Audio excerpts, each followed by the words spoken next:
China को आज़ादी दिलाने वाले माओ ज़ेडोंग वैसे तो यहाँ पे सबकी नज़र में हीरो हैं, लेकिन उनकी एक डार्क हकीकत भी है जो ये है कि वो 6 से 7 करोड़ लोगों के कातिल थे और 10 लाख से ज़्यादा स्पैरोज़ के भी वो कातिल थे। तो ऐसा क्या हुआ था चाइना में जिसकी वजह से उनको स्पैरोज़ को जो है वो कत्ल करना पड़ा था, 10 लाख से ज़्यादा स्पैरोज़ को जो है वो मरवाना पड़ा था। और एक फार्मर का बेटा जो है वो कैसे यहाँ पे चाइना का फर्स्ट प्रेसिडेंट बना, जानेंगे इस वीडियो में।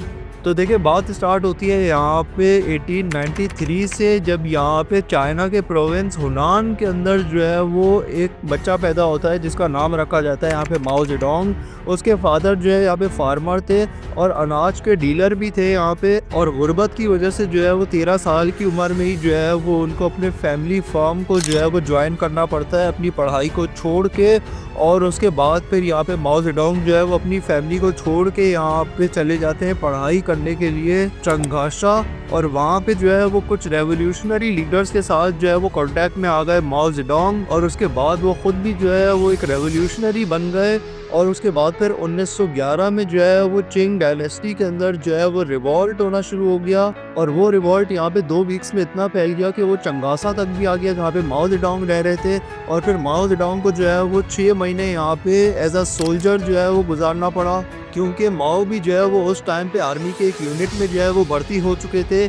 और जब 6 महीने हुए यहाँ पे माओ ज़ेडोंग को टोटल, तो उसके बाद फिर यहाँ पे चिंग डायनेस्टी जो है वो यहाँ पे कोलैप्स कर जाती है और फिर बना है यहाँ पे रिपब्लिक ऑफ चाइना। और उसके बाद फिर 1918 में जो है वो माओ ज़ेडोंग जो है वो स्कूल से ग्रेजुएट हो गए, उन्होंने अपनी पढ़ाई कंप्लीट कर ली। और उसके बाद फिर इस रिपब्लिक ऑफ चाइना में बहुत ज़्यादा प्रॉब्लम्स थी जिसकी वजह से यहाँ पे जो है वो कम्युनिस्ट पार्टी जो है वो बन गई यहाँ पे 1921 के अंदर। और उस टाइम पे जो है वो माओ ज़ेडोंग चंगशा प्राइमरी स्कूल के प्रिंसिपल बन चुके थे यहाँ पे। और फिर 1921 के अंदर जो है वो कम्युनिस्ट पार्टी की जो कांग्रेस थी वो भी जो है वो ज्वाइन की, यहाँ पे अटेंड की यहाँ पे माओ ज़ेडोंग ने। और उसके बाद फिर कम्युनिस्ट पार्टी जो है वो यहाँ पे अलायंस करती है यहाँ पे नेशनलिस्ट पार्टी के साथ, जो यहाँ पे चियांग की पार्टी थी। और माओ जो है वो पहले कम्युनिस्ट थे जिन्होंने यहाँ पे ज्वाइन किया यहाँ पे नेशनलिस्ट पार्टी को एज एन अलायंस। लेकिन उसके बाद फिर जो चियांग था ना वो ज़्यादा पावरफुल था यहाँ पे चाइना की स्टेट में, तो उसने जो है वो यहाँ पे नॉर्दर्न एक्सपेंडियर जो है वो शुरू कर दिया, जिसकी वजह से यहाँ पे जो है उसने शहरों को जो है वो फतह करना शुरू कर दिया, सिटीज़ को जो है वो इन्वेड करना शुरू कर दिया अपनी फोर्सेस के साथ। और कम्युनिस्ट पार्टी जो है वो उनके खिलाफ यहाँ पे खड़ी हो गई क्योंकि वो जो है वो ज़्यादा पावर में आता जा रहा था। और उसके बाद फिर 1927 के अंदर ये दोनों पार्टीज जो है वो एक दूसरे से सेपरेट हो गई। और फिर 12 अप्रैल 1927 को जो है वो नेशनलिस्ट पार्टी के चियांग ने जो है वो यहाँ पे एक मसाकरे किया कम्युनिस्ट के अगेंस्ट, और जिसमें 5000 लोग मारे गए थे।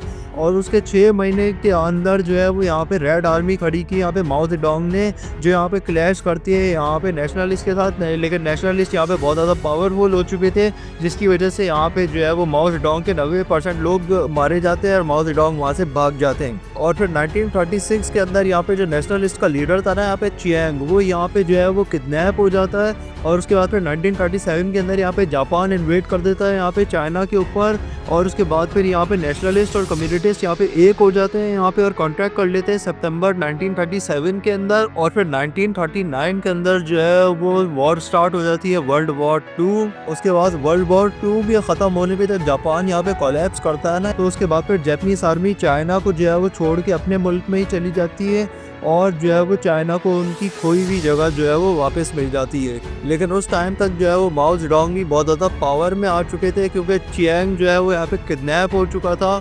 और फिर अक्टूबर 1949 के अंदर चियांग जो है वो अपने साथियों के साथ यहाँ पे भाग जाता है यहाँ पे ताइवान में।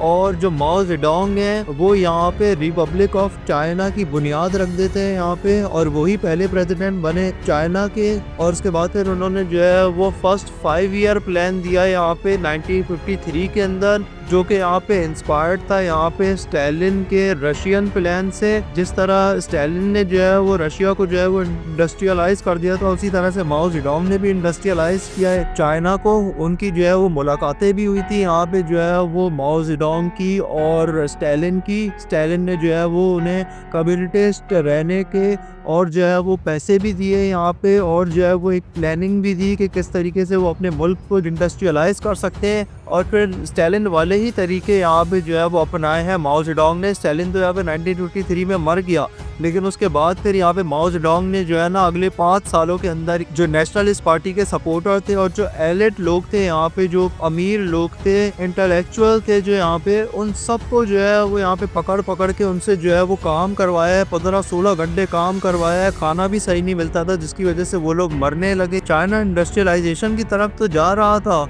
लेकिन जो है यहाँ पे मिलियंस ऑफ पीपल यहाँ पे जो है ना उनके फर्स्ट 5 इयर्स के अंदर ही जो है वो मारे गए। उसके बाद फिर वो 1958 के अंदर यहाँ पे लेके आए हैं द ग्रेट लीप फॉरवर्ड, यानी कि अगले जो 5 साल है ना उसका यहाँ पे प्लान दिया उन्होंने चाइना को। और उस प्लान में जो है ना यहाँ पे स्पैरोज को मारना भी शामिल था, क्योंकि वो यहाँ पे फसल को खाती थी, ग्रेन्स को वो खाती थी। तो उसके बाद फिर 1 मिलियन से ज़्यादा स्पैरोज को जो है वो चाइनीज़ लोगों ने मार दिया। और उसके बाद फिर यहाँ पे जो है ना उनकी फसलें कीड़े खाना शुरू हो गए, और उसके बाद फिर उनको लक पता आ गया। उसकी वजह से यहाँ पे फेमाइन भी आया यहाँ पे चाइना के अंदर, जिसे कहा जाता है द ग्रेट फेमाइन। उसमें भी जो है वो मिलियंस ऑफ पीपल यहाँ पे भुखमरी की वजह से मारे गए। और उसके बाद फिर उनको लक पता आ गया, तो उन्होंने जो है ना वो सोवियत रशिया से यहाँ पे जो है वो 2 लाख स्पैरोज जो है वो इम्पोर्ट करवाई थी। और फिर 1959 के अंदर उन्होंने जो है वो तिब्बत को इन्वेड कर दिया, क्योंकि दलाई लामा यहाँ पे जो है वो इंडिया भाग गए थे। तिब्बत को इन्वेड करने के बाद जो है वो यहाँ पे इंडिया से उनका बॉर्डर लगना शुरू हो गया।